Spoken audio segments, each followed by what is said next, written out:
Hvala uvaženi predsjedavajući gospodine Milijan Brkić. Pa eto, tema je danas Hrvatska akademija znanosti i umjetnosti.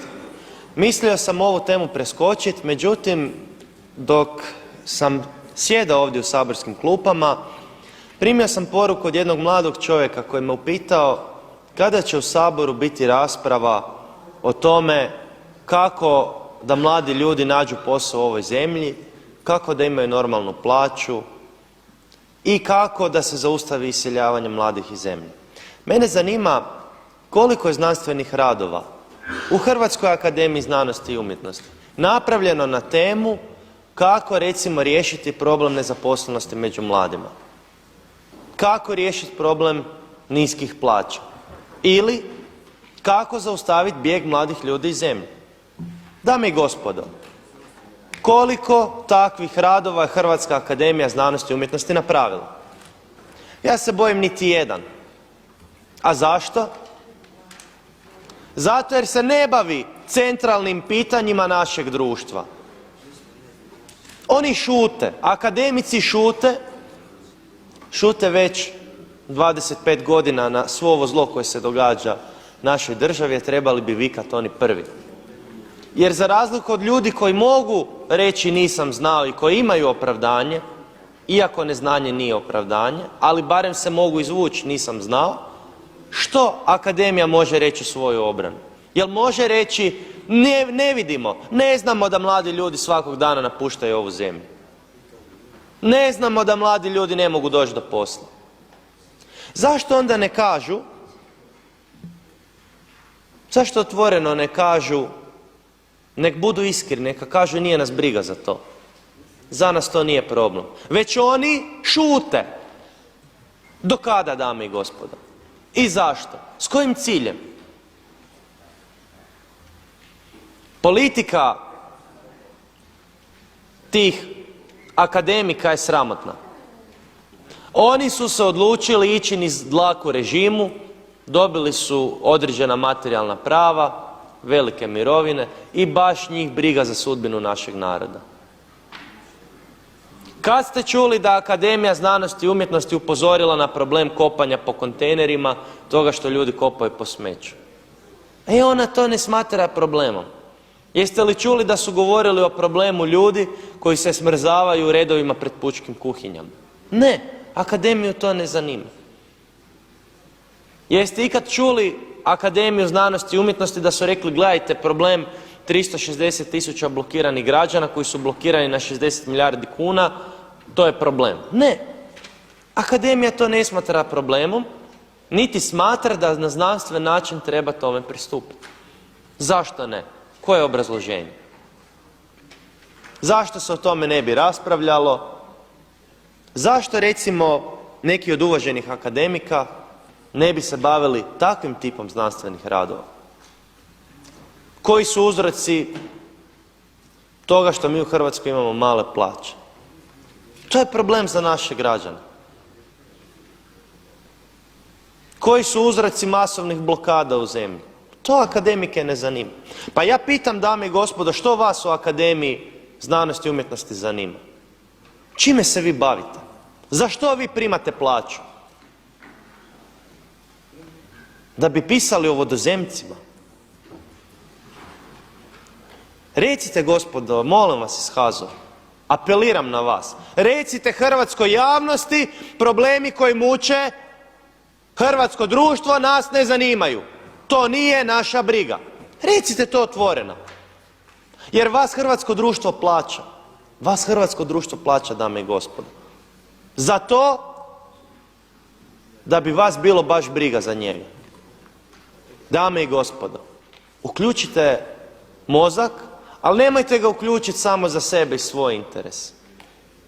Što društvo ima koristi od vaše pameti ako ju vi koristite samo za sebe?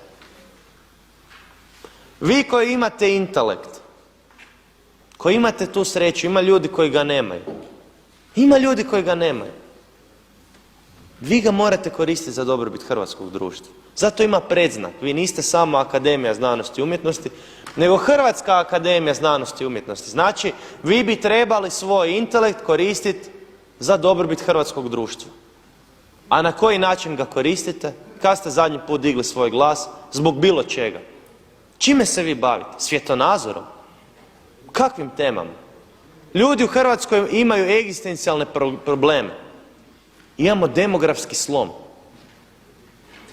Imamo demografski slom u vidu toga što je znači natalitet je katastrofa, stotine tisuća ljudi izlaze iz zemlje, imamo sve prisutnu mortalizaciju društva. Odite do Osijeka, bio sam tamo neki dan, vidio sam prazan grad, vidio sam prazne lokale, bio sam u molu u Osijeku.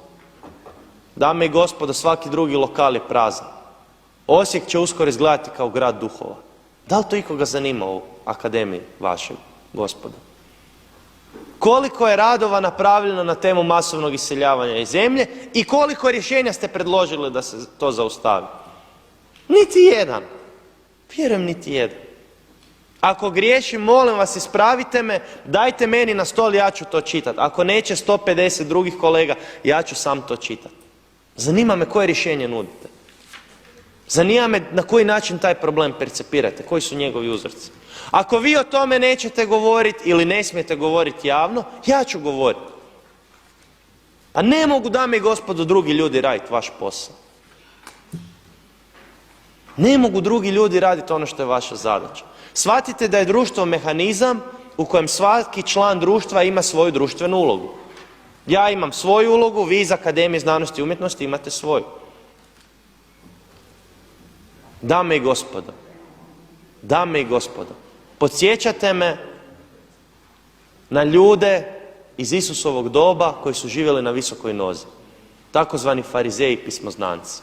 Imali su svoje znanje, su čuvali za sebe i koristili su ga samo za svoju korist, a narod je propadao oko njih. Isus ih je sve posramio. Tako i vi ćete biti posramljeni pred sudom našeg naroda, koji u vama umjesto ljudi koji bi trebali brinuti za njegovu budućnost, u vama zapravo vidi najobičnije parazite. Parazite koji novcem građana žive na visokoj nozi dok oni propadaju. Dok oni propadaju.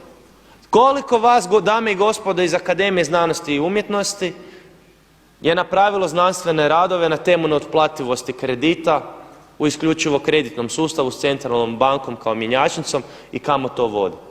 Da li vi uopće neotplativost kredita percepirate kao društveni problem? Ne, vas to uopće nije briga. To što se država zaduže iduće godine za 35 milijardi kuna, što to vas briga? Pa nije to moj problem. Pa čiji je to problem onda? Mislite da Marića je briga za to? Ja sam ga gledao tu, to je jedan činovnik, birokrat. On se ponaša kao zaposlenik neke firme, on uopće nema svijest ni nacionalnu, ni bilo kakvu drugu o budućnosti svojeg naroda, svoje zemlje. Njega to uopće nije briga. On ima službenog vozača, službeni auto, ima visoku plaću. Što ga briga? Dame i gospodo iz Akademije, malo je vremena ostalo da se društvo probudi prije nego dođe do njegovog nestanka s ovih prostora. Molim vas da nešto učinite po tom pitanju i kao odgovorna osoba, odnosno kao savjestan pojedinac koji uvaža te sve moguće probleme, za razliku od vas koji ih uporno ignorirate, nemam savjesti, nemam morala da dignem ruku i kažem ja prihvaćam ovo izvješće, prihvaćam vaš rad, jer ga ne prihvaćam, a vjerujte mi da ga ni većina hrvatskog naroda ne prihvaća. Ali vidjet ćete kada bude glasanje, ti isti kojima služite, ti isti za čije interese radite, ti isti kojima odgovara vaš rad, odnosno nerad, dići će ruku za vas. Izvješće će biti prihvaćeno, ali javnost vaš rad ne prihvaća. Javnost je razočarana vašom šutnjom, ignoriranjem i zatvaranjem očiju pred očitim problemima. Koliko ste radova napravili na temu deložacija građana koji ostaju bez ičega? Niti jedan. Vas to uopće nije briga. Živite u paralelnom svemiru, dame i gospodo, u Akademiji tamo. Svako dobro.